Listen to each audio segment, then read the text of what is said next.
आइए दोस्तों, आज मैं इस वीडियो के माध्यम से आपको ये बताना चाहूँगा कि कैसे आप किसी बैंक के खिलाफ रिजर्व बैंक ऑफ इंडिया के लोकपाल डिपार्टमेंट को अपनी शिकायत ऑनलाइन भेज सकते हैं। तो देखिए फ्रेंड्स, अभी कुछ ही महीने हुए हैं, रिजर्व बैंक ऑफ इंडिया ने ये ऑनलाइन पोर्टल नया चालू किया है। तो इसका यूज़ करके आप अपनी शिकायत बैंकिंग ओम्बुड्समैन या फिर बैंकिंग लोकपाल के पास अपनी भेज सकते हैं।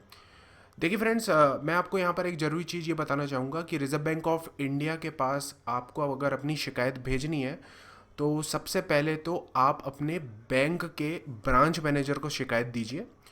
और अगर वो आपकी हेल्प नहीं करता है, कोई मदद नहीं कर पाता है, तो उस केस में आप फिर अपने बैंक के स्टेट लेवल के नोडल ऑफिसर या फिर रीजनल लेवल ऑफिसर या फिर जोनल ऑफिसर को अपनी कंप्लेंट दीजिए। अगर वो भी आपकी शिकायत दूर नहीं कर पाते हैं तो फिर आप reserve bank of India Lokpal के पास अपनी शिकायत भेजिए। ऐसा नहीं करना है आपको कि आज आपको बैंक से कुछ समस्या हुई और आपने पहली स्टेप में ही लोकपाल के पास अपनी कंप्लेंट भेज दी। ऐसा नहीं करना है। पहले ब्रांच मैनेजर को देना है, उसके बाद अपने नोडल ऑफिसर या फिर रीजनल ऑफिसर या फिर जोनल ऑफिसर को देना है अपने बैंक की शिकायत आपके स्टेट के, और उसके बाद लोकपाल के पास आना है। तो इस वीडियो का डिस्क्रिप्शन चेक कीजिए।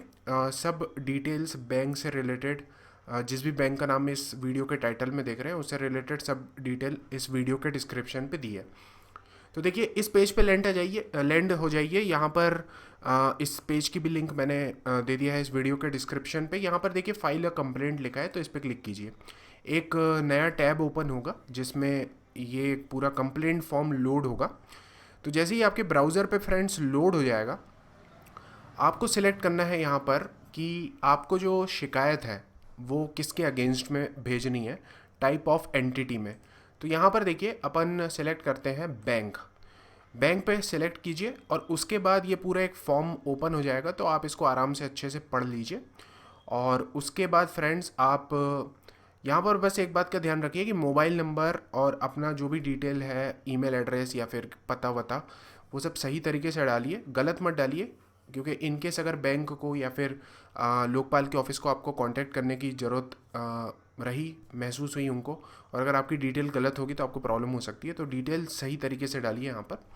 अब देखिए, यहाँ पर देखिए area of operation of banking ombudsman जो है, यहाँ पर आपको सिलेक्ट करना है उस बैंकिंग ओम्बुड्समैन का ऑफिस जहाँ पर आपको अपनी शिकायत भेजनी है। तो मैं एक एग्जांपल के तौर पे बताना चाहूँगा कि ये कैसे किया जाता है। जैसे समझ लीजिए आपका जो बैंक है वो मध्य प्रदेश में है, और समझ लीजिए आप रहते भी मध्य प्रदेश में है। तो उस केस में आपको जो अपनी शिकायत भेजनी है वो भेजनी है बैंकिंग ओम्बुड्समैन भोपाल के ऑफिस में, जैसे कि आप स्क्रीन में देख रहे हैं। अब फ्रेंड्स, जैसे समझ लीजिए आप मध्य प्रदेश में रहते हैं और आपका बैंक समझ लीजिए पश्चिम बंगाल में। तो उस केस में आपको बैंकिंग ओम्बुड्समैन भोपाल को अपनी शिकायत नहीं भेजनी है। उस केस में आपको बैंकिंग ओम्बुड्समैन कोलकाता को अपनी शिकायत भेजनी है। तो इस बात का आप ध्यान रखिए, सही बैंकिंग ओम्बुड्समैन को सिलेक्ट कीजिए, नहीं तो आपकी कंप्लेंट हो सकता है क्लोज हो जाए या रिजेक्ट हो जाए, या फिर कुछ प्रॉब्लम हो जाए या बहुत लेट हो जाए काम उस पर कार्रवाई होने में। तो सही एरिया ऑफ ऑपरेशन सेलेक्ट करना बहुत ज़रूरी है। तो देखिए, अभी वीडियो में समझाने पर्पज़ से मैं भोपाल सेलेक्ट कर देता हूँ। उसके बाद जो भी ये जानकारी दी है वो आप यहाँ पर भर लीजिए, सिलेक्ट कर लीजिए। अब देखिए यहाँ पर नेक्स्ट बटन है, तो नेक्स्ट बटन जैसे ही आप इस पर क्लिक करेंगे तो आपका पूरा कंप्लेंट फॉर्म खुल जाएगा। तो कंप्लेंट फॉर्म में आप पूरा अच्छे से टाइप करिए डिटेल में। आप इंग्लिश यूज़ कर सकते हैं, हिंदी यूज़ कर सकते हैं, या फिर कोई रीजनल लैंग्वेज है आपकी तो वो यूज़ कर सकते हैं। उसको अच्छे से टाइप कीजिए। साथ साथ में अगर आपके पास कोई डॉक्यूमेंट अटैच करना है आपको अपनी कंप्लेंट के साथ, तो उसको अटैच कीजिए। बस एक बात का आप ध्यान रखिए फ्रेंड्स, कि आपने जब अपनी ब्रांच मैनेजर को कांटेक्ट किया था या फिर अपने बैंक के रीजनल या नोडल ऑफिसर को कांटेक्ट किया था, तो कोशिश कीजिए उस कंप्लेंट की एक कॉपी या फिर उनकी तरफ से जो जवाब आया था उसकी एक कॉपी आप यहाँ पर ज़रूर अटैच कर दीजिए, ताकि लोकपाल को ये क्लियर हो जाएगा कि आपने पहले बैंक लेवल पे बड़े ऑफिसर को कांटेक्ट किया और उसके बाद ही लोकपाल के पास आ रहे हैं।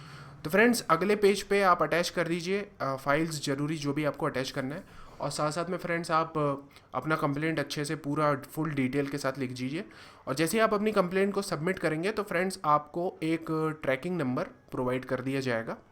तो ट्रैकिंग नंबर या फिर रजिस्ट्रेशन नंबर जो रहता है फ्रेंड्स, वो आपका रहता है, जिससे आप अपनी कंप्लेंट का स्टेटस चेक कर सकते हैं। तो मैं आपको दिखाता हूँ कि वो कैसे किया जाता है।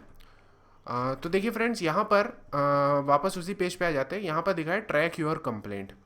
तो इस पर आप जैसे ही क्लिक करेंगे फ्रेंड्स, तो एक और पेज न्यू टैब में ओपन होगा। यहाँ पर आपको जो कंप्लेंट रजिस्टर करने के बाद जो ट्रैकिंग नंबर या फिर कंप्लेंट रजिस्ट्रेशन नंबर मिला था, उसको यहाँ पर एंटर करना है। तो देखिए, कंप्लेंट नंबर एंटर कीजिए, कैप्चा भरिए और सबमिट बटन पे क्लिक कीजिए। आपको लेटेस्ट स्टेटस मिल जाएगा कि आपकी कंप्लेंट पे काम हो रहा है कि नहीं हो रहा, या फिर आपकी कंप्लेंट का क्या प्रेजेंट स्टेटस है। एक और चीज़ मैं आपको जो ज़रूरी चीज़ ये बताना चाहूँगा फ्रेंड्स, वो ये है कि reserve bank of India ombudsman के पास आप जब अपनी शिकायत भेजते हैं, तो उस केस में फ्रेंड्स आप बहुत हाई चांसेस है आपकी शिकायत को कम्प्लीटली दूर कर दिया जाता है। बट इनके समझ लीजिए कि आपने शिकायत भेजी लोकपाल को और उसके बाद भी आपकी शिकायत दूर नहीं हो रही है, तो उस केस में आप अपील फाइल कर सकते हैं। तो यहाँ पर देखिए, फाइल एंड अपील लिखा हुआ है, तो इस पर आप क्लिक कीजिए। उसी प्रकार का एक फॉर्म लोड होगा जहाँ पर आपको अपनी पहली कंप्लेंट, मतलब जो आपको कंप्लेंट रजिस्ट्रेशन नंबर मिला था और जिस पे आपको अब अपील फाइल करनी है, उसको आपको यहाँ पर डालना है। तो यहाँ पर कंप्लेंट नंबर डालिए और कैप्चा भरिए, सबमिट बटन पे क्लिक कीजिए। आप अगले पेज पे अपील फाइल कर सकेंगे।